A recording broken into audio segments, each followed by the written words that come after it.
Compactor.com with the one and only Dumpster Mummy. How you gentlemen doing? Good, man, good. Right on. So this isn't like a typical feature. We've featured you guys before, but that was like a year and a half ago. So a lot stuff. We have a lot of stuff to talk about leading up to this point. The first thing is, and we were actually trying to track down a copy of the album, but it's selling so well that nobody had one, so we couldn't hold one up. But it's called Life Compactor, and it's finally out. You guys were hoping to start it about the year and a half ago that we were talking. Life kind of got in the way, but so what kind of all took place to kind of get you to this point to get that album out? We had to swap a member out. Really, it's pretty drastic, but that's what we needed to do, man. We had to switch our drummers out. There were some motivational issues, and it is what it is, man. Yeah. So that was basically the big thing, and then Ben had to come in, relearn, and it was like a motivational thing, man. It's just that, like, we wanted to do it, so we try, and then fail, and then get discouraged. Then we try again, and fail, and get discouraged, so it was rough. Yeah. It was a rough time. Yeah. But I'm sure you guys are happy with the product that you have now. Yeah, man, definitely. A long time recording, not really a long time, it took a couple months to record it. The first album we rushed through it, which was a mistake, and this time we... better material over the time, too. Mm-hmm. So I'm kind of glad it kind of took a while, because some better songs came out of it that we would have released if we released it back when we were thinking about it. So, speaking of Ben, what does he bring into the band, you know, that's...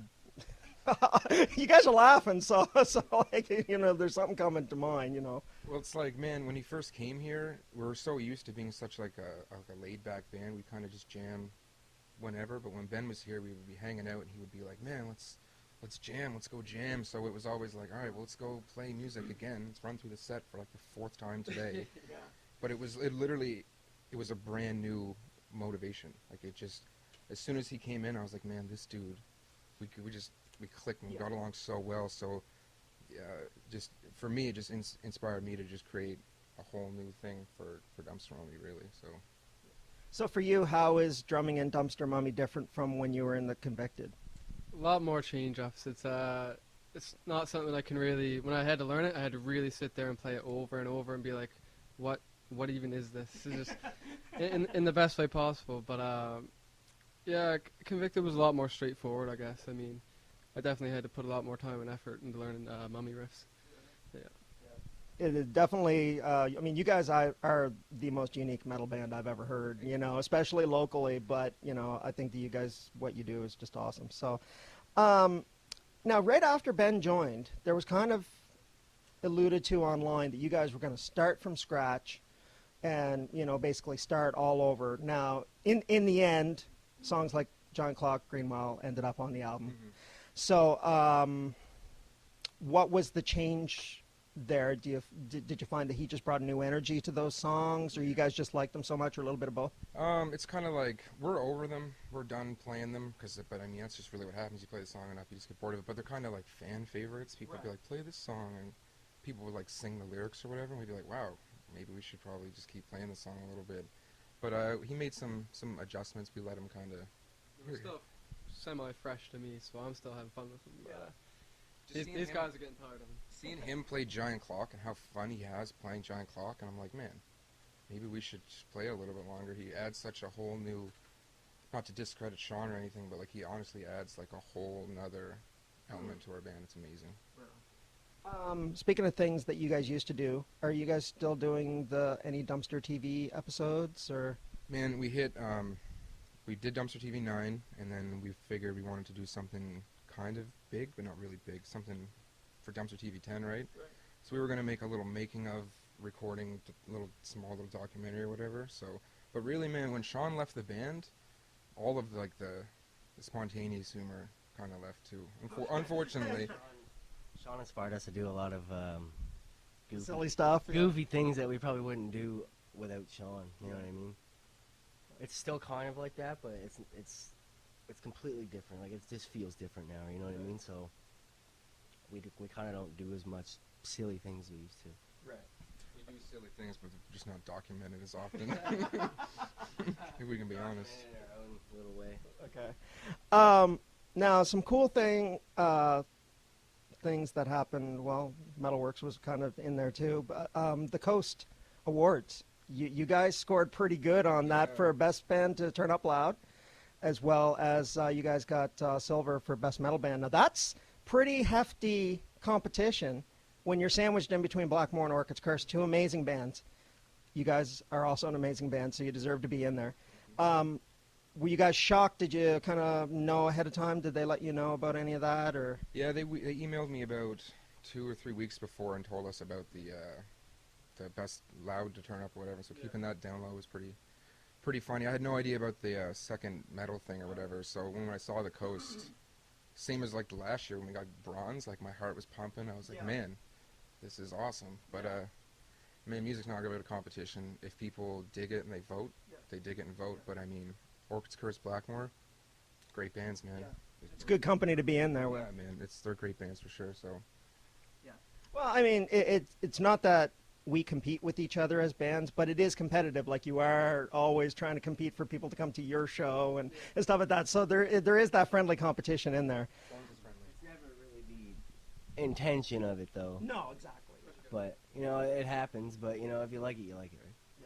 All right, now speaking of where we're standing, which is the Fun House, and a lot of people are very familiar with this building.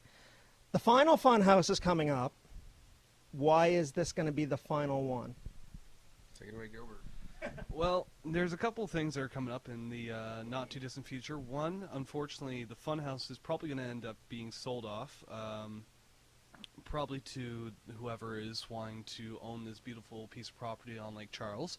Or, and the second reason is because I'm heading off to Cape Breton in September to follow school with NSCC and their small engine and motorcycle repair course. So, unfortunately, that means I have to relinquish my my grasp and ownership over the house, and these guys got to find a new place to make noise at. Yeah. He's going to be liquidating some equity there. I mean, 10 is a good time, right? Like, we had 10 parties, and like, it's one of these are like our WrestleManias. So like, I'm serious. Like, going out and playing bars is great and stuff, but this, we go all out with these things. So like, why? Let's go out while we're kind of. You know what I mean? Like, 11, 12, you're pushing it. But I mean, now, like, the fact that we're even getting the chance to, we thought 9 was gonna be the last one. Yeah. The fact that we're even getting a chance to do 10 is awesome. So we're gonna make it like the best one that we've had. So So it's not going to be like WrestleMania. We're not going to have Funhouse 30 like 15 years from now. this is it, man. This is the last one. All right, now, I didn't have this, but since you bring up wrestling, if you guys were going to be like Willie and I are big wrestling fans, as I'm sure the rest of you guys are, what would you guys be, like, who would be the best wrestler to kind of represent you? Like, what do you think? Shawn Michaels. Shawn Michaels, Heartbreak Kid. Yeah, we're kind of like DX, Generation X. So Okay, so you got to be Hunter. yeah, I'll be Hunter. Why not? Okay. Willie's thinking, too many? Oh man, Stone Cold Steve Austin, man, Okay. all the way. Undertaker. I was gonna say like you actually look a little bit like the Giant, you know, the Big Show. I'm back in WCW thinking, calling him the Giant. All right. All right, now back to the CD. We're gonna do like a little bit of a track by track thing. So it starts off with Green Mile. And that's one of the songs that we alluded to that you guys have been playing for a while. But I mean, it hasn't been like way back, but back far enough. What do you want to add about like that song, like the writing or what it's about? Green Mile's special, man. Green Mile was the first time I sat down and wrote music specifically to a click track. It was the first time I sat down and forced myself to like admit defeat, and I was like, I need to work on a click track if I want to get things tight. And we wrote it, and Willie really dug the main riff, and then Ben really enjoys playing it still. So it's kind of like my first little baby. Because Dumpster on Me back in the day was kind of like everyone get together and just fumble over stuff, and then a song would have somehow happened. But now it was like, yeah, Like this one, we heard this one and we're like, okay, now we're onto something. Okay. So we kind of just kept with it, and we're still playing it now because it's that good. So it was kind of like a turning point for you guys, like. Yeah, when that song came about, it was kind of like, okay, maybe we can make something serious because the song's about DB Cooper. Okay. I don't know if anybody knows who DB Cooper is. I don't really want to get into that. Google DB Cooper. Yeah, Google it. But yeah, and it really was like, now we can write some cool stuff instead of just being like, Flashlight. yeah, don't even. Oh God. He said it. He brought it up. He said it. Yeah. Well, actually, you talked about the flashlight at the first interview, Yeah. so that's the reason why I brought it. Giant Clock. Who wants to take that one? John Clock's an oldie. I don't know. We wrote that one when Sean was in the band, and Sean had some say in writing that song. So it was like, oh, we still play it, but it's kind of like the older song now. So we don't really. It's a classic. You know, once you write more songs, you still get the same amount of set time. You kind of got to get rid of some of them. You know what I mean? Yeah. And we're writing better songs now. So John Clock's the one that we got rid of. John Clock's just a fan favorite, really. Yeah. We put the lyric video up, and it did really well and whatever, so people are always like, play John Clock, and then they always make jokes about it, really inappropriate jokes. Yeah. So, Yeah, I can just imagine. yeah, Um, so, yeah. Well, I mean, and also too, like when people, they want familiarity, right? That's why it's still, like, that's why I made the album. People could listen to it and be like, oh, it's Giant Clock. Yeah. I like this song or whatever, right? Jam on the album now. You know what I mean? It's one of those put on the CD and it's like you only get it there. You know what I mean? Yeah. It's one of those songs. We don't play it live anymore. We played it in Amherst, and this guy's bass pedal broke twice while we were playing Fixed it. it, and then it broke And then it again. broke again. So we were like, yeah, we're done. We're never playing It the was song just like, again. that's the omen. It's done. Yeah. So. Right on. All right, and one that they're like basically I had recorded, and then Emma did some recording, and then you did a nice little put it together thing of the Sludge Inning. Yeah. Pretty heavy track. Yeah. But another one that's a little bit older. Mm-hmm. We're looking at what, about a year? Yeah, wrote that in about March, yeah. The Sludge Inning, I was just sitting here at the fun house working on riffs, and I played that, and then Willie's reaction was like, oh my god. He's like, what? So I was like, man, I should probably... Do something with it. Yeah, so... Another one of those keeper songs. Like you hear it and you're like, ugh, and it's like, whoa, let's keep that. You know what I mean? It's that gross. It scared me a little. Yeah. That's why, you know what I mean. So we kept it. I don't know, this guitar is really like it's full of guitar wankery, and I'm sure people are like, man, shut up kind of thing, but like, it's a ripper, man. It's weird and different. It's actually the most different song on the album. So it's got its own little place, right? So. It's got a weird groove, like it's heavy, but like you say, it's got all your like little fills that you put in that. Yeah, it was just one of those things where I just was like, I was just playing the riffs, and I was like, whatever happens, happens, and that happened, so. Not much thought went into that, man. I kind of threw that one out in a day, so I don't know. It's a weird one. Yeah, sure. Okay, so now one that I actually haven't heard yet, because I haven't heard the CD yet, unfortunately. Seizures. Oh yeah, that's an old song that we had. Yeah, old/new because we Reworked. Yeah, well, we wrote a song called Seizures Palace with Sean, and then I guess we just decided it needs to be redone.